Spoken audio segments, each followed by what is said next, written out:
الحمد لله رب العالمین۔ اما بعد، سامعین محترم، نماز کی شرائط سے متعلق اہم مسائل بیان ہو رہے تھے۔ آج کے درس میں بھی اسی حوالے سے چند اہم مسائل آپ کی خدمت میں عرض کروں گا۔ ایک سائل نے یہ سوال کیا کہ جانوروں کی تصاویر کپڑوں کے اوپر بنی ہوئی ہوں یا اسی طرح کے ڈیزائن ہوں تو ایسے کپڑوں میں نماز پڑھنے کا کیا حکم ہے؟ تو یاد رکھیں، وہ کپڑے جن کے اوپر جانوروں کی تصاویر ہوں ایسے کپڑوں میں نماز پڑھنی مکروہ ہے۔ اور یاد رکھیں، تصویر والے کپڑوں میں ہرگز نماز نہیں پڑھنی چاہیے۔ اس کے علاوہ کوئی اور کپڑے ہوں تو ان میں نماز پڑھی جائے، کیونکہ ایسے کپڑوں میں نماز پڑھنی مکروہ ہے۔ اسی طرح ایک سائل نے یہ سوال کیا کہ جانور کی کھال پہن کر نماز پڑھنے کا کیا حکم ہے؟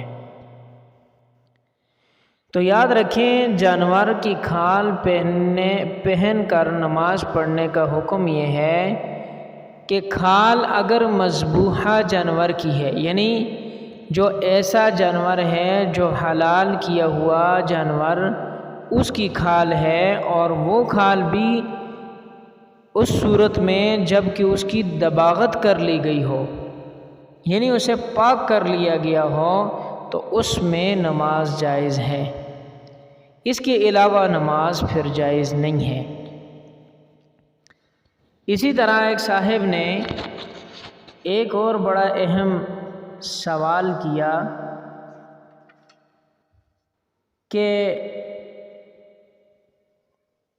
ناپاک کپڑوں میں وضو کر کے پاک کپڑوں میں نماز پڑھنا کیسا ہے؟ یعنی صورت مسئلہ یہ ہے کہ ناپاک کپڑے پہنے ہوئے تھے، اسی حالت میں وضو کر لیا، اب ان ناپاک کپڑوں کو اتار کر پاک کپڑے پہن کر نماز پڑھی جا رہی ہے، تو کیا جائز ہے یا نہیں؟ ممکن ہے سوال سمجھ آ گیا ہوگا۔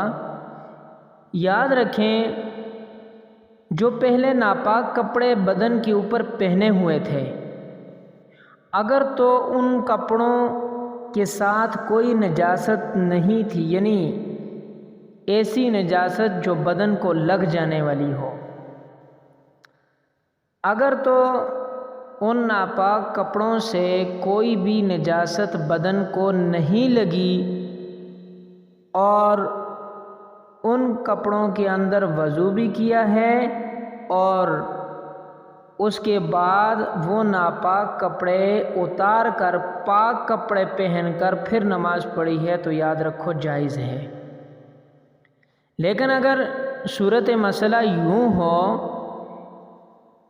کہ جو ناپاک کپڑے پہنے ہوئے تھے جن میں وضو کیا ہے، وہ ناپاک کپڑے ایسے ناپاک تھے کہ ان کی ناپاکی کا اثر یعنی بدن کو بھی پہنچا اور بدن بھی ناپاک ہو گیا، یعنی بدن کو نجاست لگ گئی، تو یاد رکھو پھر ایسے کپڑوں میں نماز پڑھنی جائز نہیں ہے۔ اسی طرح یہ بات ذہن میں رکھیں کہ ناپاک کپڑوں میں بھول کر نماز پڑھ لینا شریعت کی نظر میں اس کا کیا حکم ہے؟ تو یاد رکھیں، اگر ناپاکی کا وزن 3.5 ماشے تھا، یعنی جو کپڑوں کے اوپر لگی ہوئی تھی، یا اگر نجاست سیال تھی تو اس کا پھیلاؤ 1 روپے کے برابر تھا، تو نماز ہوگی، یعنی نماز ہو جائے گی، لوٹانے کی ضرورت نہیں ہے۔ لیکن اگر صورتحال یوں تھی کہ وہ ناپاکی اتنی زیادہ تھی کہ 1 روپے کے مقدار سے زیادہ ناپاکی تھی، تو ایسی صورت میں نماز لوٹانا ضروری ہوگی، نماز نہیں ہوئی۔ بہرحال یہ اہم مسائل ہیں، ان کو سمجھ کر پھر اس کے مطابق عمل کرنا یہ ہمارے لیے بہتری کا سبب بنے گا۔ اب ایک سائل نے یہ سوال کیا کہ چوری کے کپڑوں میں نماز پڑھنا کیسا ہے، یعنی چوری کر کے کپڑے پہنے، ان کپڑوں میں نماز پڑھنی شروع کی، تو آیا یہ نماز ہوگی یا نہیں؟ تو یاد رکھو، چوری کے کپڑوں میں نماز پڑھنی درست نہیں ہے، یعنی مکروہ ہے، اس لیے ایسی حرکت سے بچنا ضروری ہے۔ اسی طرح یہ بات ذہن میں رکھیں کہ ناپاکی کی حالت میں پہنے ہوئے کپڑوں سے نماز کا کیا حکم ہے، یعنی ناپاکی کی حالت میں پہنے ہوئے کپڑے ہوں، اب کیا وہ کپڑے بھی ناپاک ہو جائیں گے یا وہ پاک رہیں گے؟ تو یہ مسئلہ بھی بڑا قابل توجہ ہے۔ اگر ان پر کوئی نجاست نہیں تو پھر ان میں نماز جائز ہے، یعنی جو ناپاکی کی حالت میں پاک کپڑے پہنے ہوئے تھے، تو بدن سے کوئی نجاست کپڑوں کو اگر نہیں لگی تو پھر نماز ان کپڑوں میں جائز ہے، لیکن اگر بدن سے کوئی نجاست کپڑوں پر لگ گئی تو وہ پاک کپڑے ناپاک ہو جائیں گے۔ اس لیے اس بات کا دھیان کرنا ضروری ہے کہ ناپاکی کپڑوں کو نہ لگے۔ بہرحال ممکن ہے بات سمجھ آ گئی ہوگی، آسان کر کے بات سمجھائی ہے۔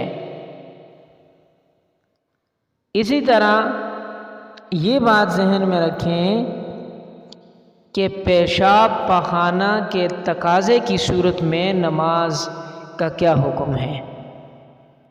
تو یاد رکھیں، کوئی شخص ایسا ہو جس کو قضاء حاجت کی ضرورت ہو، یعنی پیشاب کرنے کی سخت ضرورت ہو، اور اسی ضرورت کے پیش نظر یعنی وضو کو توڑا نہیں بلکہ اسی شدید ضرورت کے اندر اسی حالت میں نماز پڑھ لی، تو ایسی نماز پڑھنی مکروہ ہے، ایسی نماز کو لوٹانا یعنی دوبارہ پڑھنا ضروری ہے۔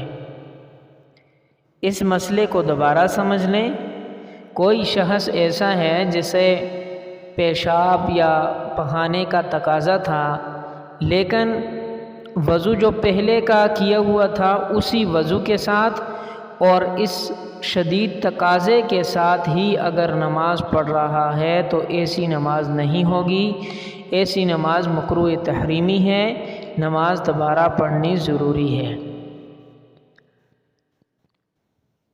امید ہے کہ بات آپ کے ذہن میں آ گئی ہوگی اور مسئلہ سمجھ آ گیا ہوگا۔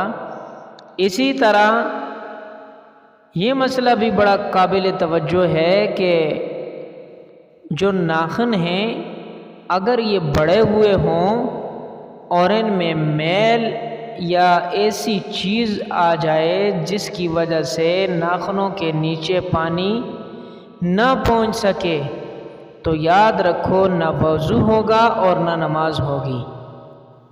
اس لیے ناخنوں کو اول تو بڑا رکھنا ہی نہیں چاہیے، لیکن اگر بڑے رکھے ہوئے ہوں، بڑے ہوں، تو ان کے اندر سے میل کا نکالنا ضروری ہے۔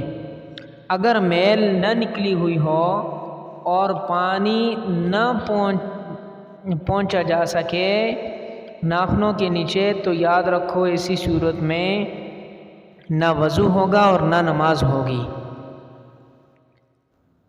ناخن بڑھانے کا رواج نہ جانے مسلمانوں میں کس کی تقلید سے آیا ہے، بہرحال یہ ایک رواج ہے ناخنوں کو بڑھانے کا، تو اس سے بچنا ضروری ہے۔